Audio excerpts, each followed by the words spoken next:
Hello students, आज आपण बघणार आहोत प्लासेंटा. यामध्ये लास्ट व्हिडिओमध्ये आपण प्रेग्नन्सी किंवा जेस्टेशन पिरियड बघितलं की ज्याच्यामध्ये pregnancy means the process in which carrying of one or the more embryos in uterus, की ज्याच्यामध्ये प्रेग्नन्सीचं त्या ठिकाणी डिवायडेशन म्हणजे एकूण 9 मंथचं ड्युरेशन होतं आणि या 9 मंथचं डिवायडेशन एकूण 3 ट्रायमिस्टरमध्ये केलं होतं. बघा आता याच्यामध्ये फर्स्ट ट्रायमिस्टरमध्ये आपण बघितलं होतं की जेव्हा प्रोजेस्टेरॉन हार्मोनची लेवल जी आहे ही हाय होते आणि ही वाढल्यानंतर या मदरमध्ये तिच्या रिप्रोडक्टिव्ह सिस्टीममध्ये काही चेंजेस होतात. म्हणजे हा जो चेंज आहे म्हणजे here there is a formation of the placenta in the uterus, की युटेरसमध्ये का तो प्लासेंटाचं फॉर्मेशन होतं. तर याच प्लासेंटाचं स्ट्रक्चर आज आपल्याला बघायचं आहे. पण आता याच्यामध्ये प्लासेंटा जो आहे here the placenta is a flatten discoidal organ in the uterus of the pregnant woman. तर याच्यामध्ये जो प्लासेंटा आहे हा प्लासेंटा कसा इट इज अ फ्लॅटन, की फ्लॅटन असतो, डिस्कॉइडल असतो, discoidal organ in the uterus of the pregnant womans. तर आता याच्यामध्ये प्लासेंटा जो it is a temporary organ, की जो टेम्पररी ऑर्गन आहे की आफ्टर द पार्च्युरेशन, की पार्च्युरेशन झाल्यानंतर हा जो ऑर्गन आहे प्लासेंटा हा एक्सपेल केला जातो, म्हणून तो कसा आहे टेम्पररी ऑर्गन आहे. It is a temporary structural and functional connection between the foetal and the maternal circulation, की फिटल आणि मॅटर्नल सर्क्युलेशनमधील स्ट्रक्चरल आणि फंक्शनल कनेक्शन आहे. कारण की प्रश्न असा पडतो आता स्ट्रक्चरल आणि फंक्शनल. फंक्शनल कसा, कारण की फिटसमध्ये आपल्याला प्रश्न असा पडतो की फिटसमध्ये ज्या काही लाईफ प्रोसेस आहे, सर्क्युलेशन आहे, एक्सक्रेशन आहे, तर या ज्या लाईफ प्रोसेस आहे which carry out through this placenta. Hence the placenta is a temporary structural and functional connection between the fetal and the maternal circulation.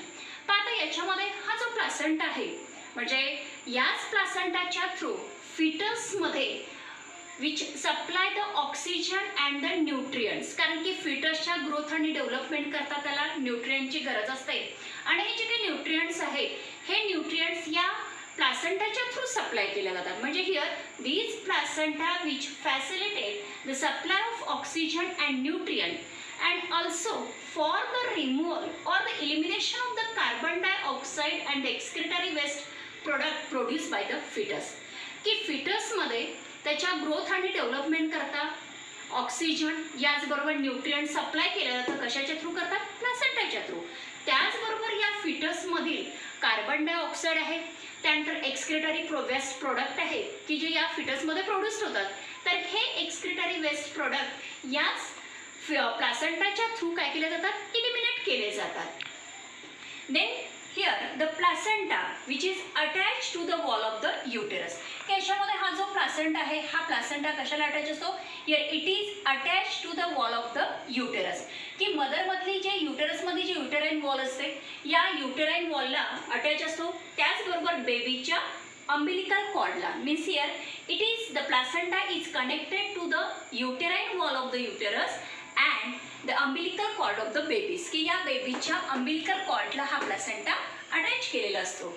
पण आता यामध्ये here these placenta which is form of tissues from the 2 different individual, की याच्यामध्ये हा जो placenta आहे हा placenta कशापासून फॉर्मेशन झालेला आहे?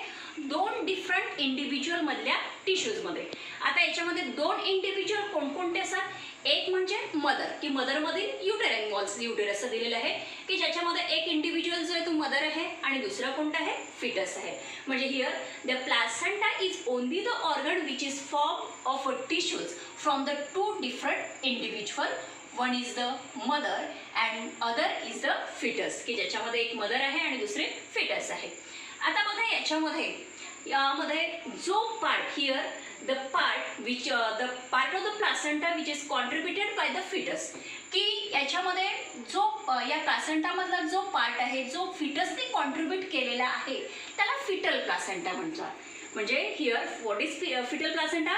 The part which is contributed by the foetus is called as the foetal placenta. मग आता याच्यामध्ये कोणता पार्ट कॉन्ट्रीब्यूट केला जातो? की ज्याच्यामध्ये कोणता पार्ट दिलेला आहे? कोरियोनिक व्हिलाय.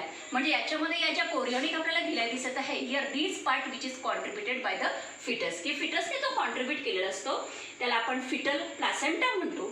आता दुसरा जो पार्ट आहे तो आहे मॅटर्नल प्लासेंटा.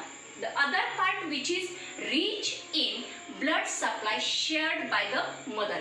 आणि दुसरा जो पार्ट आहे की जो पार्ट कशाने शेअर्ड केलेला आहे, here the other part which is rich in blood supply shared by the mother, it is a part of the uterine wall. की जो कशाचा पार्ट आहे, युटेराइन वॉलचा. की या पार्टला आपण काय म्हणू, मॅटर्नल प्लासेंटा. आणि कोरियोनिक विलयनी जो पार्ट त्या ठिकाणी कॉन्ट्रीब्यूट केलेला आहे त्याला आपण म्हणणार foetal placenta. Thus the human placenta is haemochorial. आणि म्हणून ह्युमन प्लासेंटा जो आहे तो कसा आहे, ह्युमोकोरियल. हिमो म्हणजे काय, ब्लड. त्यामध्ये हिंचा अर्थ का तो ब्लड, की ज्याच्यामध्ये हिमोकोरियल की का जो यामध्ये दोन डिफरंट टिश्यूज पासून प्लासेंटा जो आहे हा प्लासेंटा त्या ठिकाणी फॉर्म झालेला आहे, ज्याच्यामध्ये हिमो म्हणजे ब्लड म्हणजेच कोणतं, मॅटर्नल प्लांट. आणि कोरियल म्हणजे काय, कोरियोनिक विलाय म्हणजे फिटल प्लासेंटाचा. आणि यावरनच here thus a human placenta is a hemochorial. आता यामध्ये अम्बिलिकल कॉर्ड, की यामध्ये here this umbilical cord is form of a 3 blood vessels. की अम्बिलिकल कॉर्ड जी आहे एकूण 3 ब्लड वेसल्स त्या ठिकाणी फॉर्म करते. Out of this 3 blood vessels 2 are the small arteries. की याच्यामध्ये या ज्या रेड कलरच्या मी या ठिकाणी दाखवलेल्या ज्या आहेत, here this 2 are the small arteries which carry the blood towards the placenta. की याच्यामध्ये या ज्या आर्टरीज आहेत, या आर्टरीज या फिटसमधील जे ब्लड आहे हे ब्लड कुठे कॅरी करतात, टुवर्ड्स द प्लासेंटा. त्यानंतर यामध्ये वन जे here one is the large veins which supply the, की याच्यामध्ये ही जी लार्ज व्हेन्स जी आहे, here these large veins which returns the blood to the foetus. म्हणजे प्लासेंटामधील जे ब्लड आहे हे ब्लड कुठे रिटर्न करतं, या फिटसमध्ये. म्हणजे here these umbilical cord which is form of a 3 blood vessels. की अम्बिलिकल कॉर्ड जी आहे ही अम्बिलिकल कॉर्ड एकूण 3 ब्लड वेसल्सचं फॉर्मेशन करते. Out of these 3 blood vessels, 2 blood vessels are the small arteries which carry the blood towards the placenta and the one large vein, ज्याला आपण umbilical vein म्हणू, and these umbilical vein which returns the blood to the fetus. की या placenta मधून blood कुठे returns करते, foetus मध्ये. आता बघा याच्यामध्ये आपल्याला डिटेलमध्ये या वेन्स आणि आर्टरीचा जो अभ्यास आहे तो आपल्याला सर्क्युलेशन म्हणजे रेस्पिरेशन आणि सर्क्युलेशनमध्ये बघायचा आहे. की ज्याच्यामध्ये आपण बघतो की arteries carries the oxygenated blood, पण त्याला एक्सेप्शनल आहे पल्मनरी आर्टरी, की pulmonary artery carries the deoxygenated blood. आता इथे आपण बघितलं की आर्टरीज या 2 आहेत, स्मॉल आहेत, की ज्या या फिटसमधलं ब्लड कुठे कॅरी करते, प्लासेंटा. म्हणजेच याच्यामध्ये या आर्टरी फिटसमधील जे डिऑक्सिजनेटेड ब्लड असेल हे डिऑक्सिजनेटेड ब्लड कुठे सप्लाय करतात, प्लासेंटाकडे. आणि त्याचबरोबर प्लासेंटा जे आहेत या प्लासेंटा या अम्बिलिकल वेनच्याद्वारे जे ऑक्सिजनेटेड ब्लड असेल हे ब्लड कुठे त्या ठिकाणी रिटर्न करतात, फिटसमध्ये. आता बघा placenta which acts as an endocrine tissue.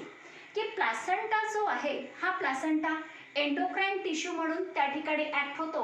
And then these placenta produce the hormones like HCG. HCG म्हणजे काय, ह्युमन कोरियोनिक गोनॅडोट्रॉपिन.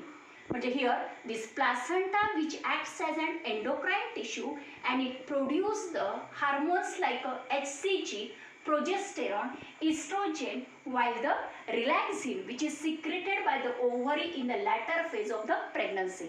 की यामध्ये प्रेग्नन्सीच्या लॅटर फेजमध्ये हे हार्मोन्स म्हणजे रिलॅक्झिन हार्मोन जो आहे हा रिलॅक्झिन हार्मोन कोण सिक्रेट करतो, ओव्हरी सिक्रेट करतो.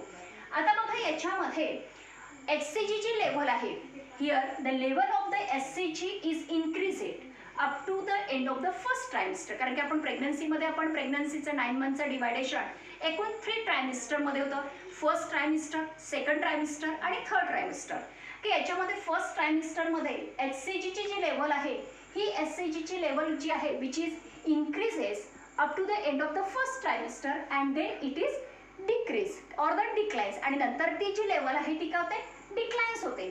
Bye the end of the first trimester, या फर्स्ट ट्रायमिस्टरच्या एंडला हिअर द HCG लेवल, याच्यामध्ये HCGची लेवल काय झाली, आता डिक्लाइन झाली.